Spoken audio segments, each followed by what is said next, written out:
access, the unauthorized access, disclosure and use of PNR data. Their legal framework shall provide penalties for misuse, unauthorized access, and unauthorized disclosure. 2. Ensure that safeguards apply to their collection, use, processing, and protection of PNR data apply to all individuals without unlawful differentiation. 3. Take measures to ensure individuals are informed collection, use, processing, and protection of PNR data and related privacy standards employed. 4. Take measures to ensure that aircraft operators inform their customers about the transfer of PNR data. All of those laws were violated yesterday. In addition to the above, CCTV is not for public view. CCTV cameras are installed at institutions or facilities for the purpose of tracking criminals who are on the run or to track criminal activities. Ambassador Boakai has committed no crime in this country. CCTV footage should only be released to an institution or individuals upon order of a court. There was no court order. He has committed no crime. More so, the release of the CCTV footage provides sensitive information about JMB's travel patterns, routines, and whereabouts that could be exploited by those with malicious intent. Once the CCTV footage of our Standard Bureau was released by the NSA Director Sam Sion, the Intelligence Bureau of the Rescue Mission Campaign launched an immediate investigation to determine the motive behind such blatant violation of privacy rights. Our intelligence has found that the government of Liberia, through the National Security Agency, privately hired security groups or individuals have been tracking every movement of the UP Standard Bureau with the utmost sinister motive. It has therefore come as no surprise that government officials and surrogates of the CDC have been planted to propagate that JMB is quote-unquote sick and will die soon. The rescue mission through its intelligence bureau has now determined that there is an imminent threat to the life of our Standard Bureau from the CDC and its government operatives. I want to repeat this. The rescue mission campaign through its intelligence bureau has now determined that there is an imminent threat to the life of our Standard Bureau Ambassador Joseph Newman Boakai from the CDC and its government operatives. Our intelligence bureau has also found that other high-ranking members of the rescue mission are being tracked on the order of President George Manneh Weah. The use of the PNR data of the Standard Bureau for propaganda purposes, which have put his life in imminent danger, must claim the immediate attention of ECOWAS, the African Union, the U.S. Embassy, the European Union, the United Nations, and all other diplomatic missions and international partners in and out of Liberia. The international community should also take cognizance of the fact that the Weah government has sent a clear signal to the rest of the world that no one's privacy, including international travelers passing through the RIA in Liberia, is guaranteed. Said privacy could be leaked to surrogates of the CDC at any point in time for political or private senators. President Weah and his henchmen have realized that they will massively lose the ensuing October 10, 2023 polls, and hence have set out to plunge Liberia into an irreversible chaos. These violations of the privacy of officials of the rescue mission is worrisome And we all now fear the government has set out to get us in the most vicious way. They are threatening our lives. It can be recalled that on Monday, August 14, 2023, the UP campaign announced that Ambassador Boakai will host a press conference at the Rescue Center. As the Standard Bearer president to proceed to the Rescue Center to hold a press conference, the CDC sent its thugs and hooligans to attack the campaign headquarters. It has now been revealed that the attacks were ordered by the hierarchy of the CDC with the approbation of President Weah to inflict bodily harm and injuries on the person of former Vice President Joseph N. Boakai Sr. Despite massive outcry and condemnations, the Liberian National Police and the Ministry of Justice deliberately refused to conduct any investigation into the attacks on the campaign headquarters of the Unity Party. In spite of all this, we call on our supporters to continue the campaign unabated as we are doing everything to ensure their safety. We will not allow this country to retrogress to the war yet.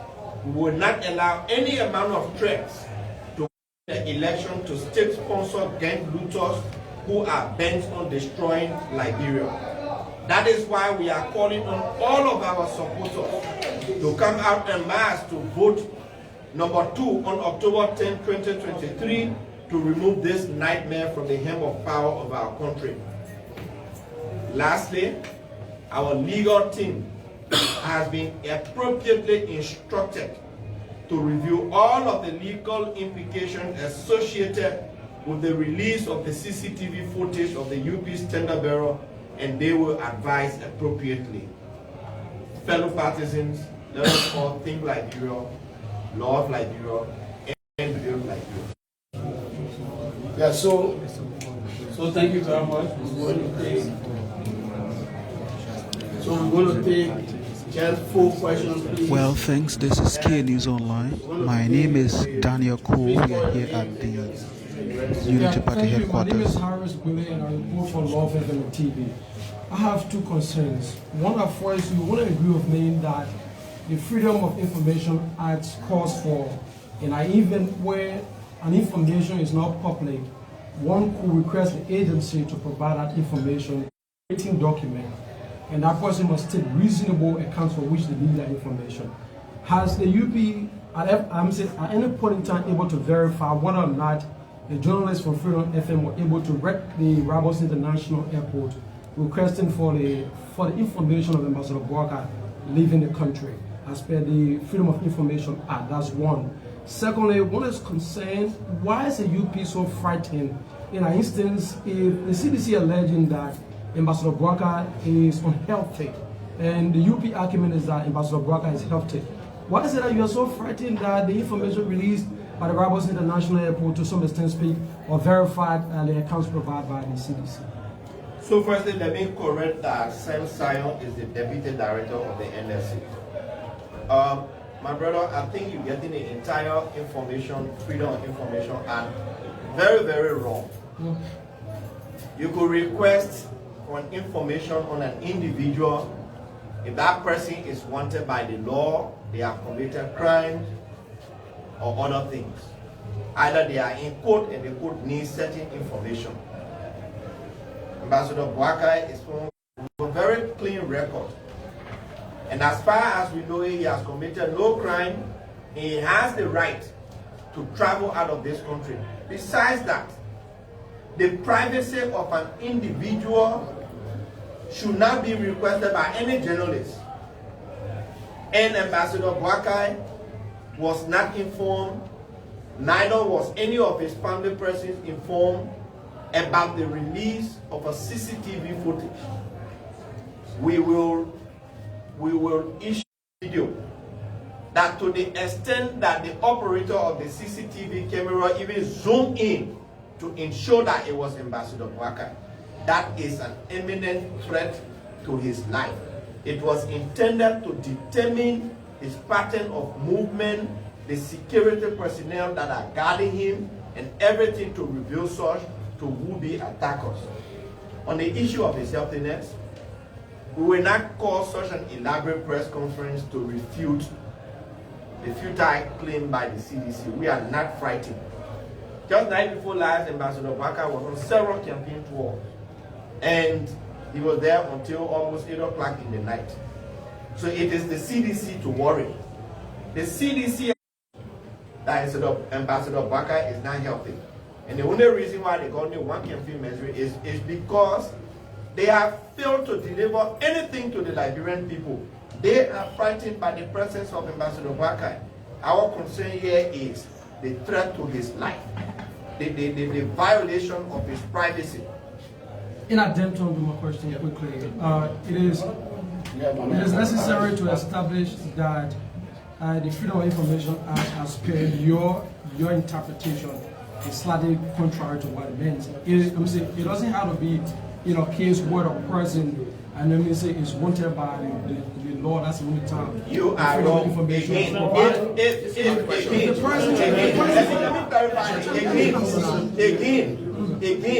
if anybody, any journalist or any institution wants the life or the traveling privacy of an individual, that individual must consent. It is even in the airport authority regulation. It is by the consent, in the absence of a court ordering that. Yeah. Yes. So we take your name and your institution. Please, Cholo Brooks, Gina Liberia. My question has to do with whether you have complained this to the electoral body. Have you done that? Well, this is security related matter, and it is not election related. The rescue mission, the rescue mission is taking the appropriate action in conjunction with our official complaint already verbally with the ECOWAS ambassador this morning, which was done by Senator Yombi Kanga Lawrence, and then that is going to be followed by an official complaint to the Justice Ministry and our international partners. So Joseph from there, come on. Okay, my name is Joseph Tumbi. I write for the New Democrat newspaper. What will be the exact date your political leader will regain the country to continue his campaign activities? You know, he will return of the security threat that is now being posed to his life. We will not disclose to the public his exact day or time of arrival, but he will be back this week. So come on. Yeah, so in a wake of, my name is Henry Kamo and I work for Front Page. In a wake of these quote-unquote security threat to the life of Ambassador Baka, would you want in the future, probably upon his a more vibrant or private kind of arrival, where you will take on to the RIA authorities so that they can provide that privacy that you so desire? Privacy is the right of every individual citizen. But as you know, Ambassador Baka is former vice president of this country, and that his arrival or departure will always be picked up, especially so when we are in the campaign period. And so once he's here, his partisans will want to welcome him, but his security is going to be tightened moving forward. And besides that, we'd like to stress that the fact that people will just take onto themselves to teach of anyone traveling, which is their private right, without any court order, it is a threat to the privacy of anybody, particularly opposition leaders and key opposition figures. Okay, my name is So thank you very much. We say thank you very much. We have come to an end of this press conference, please. Thank you for coming. So that's it. Thanks for watching.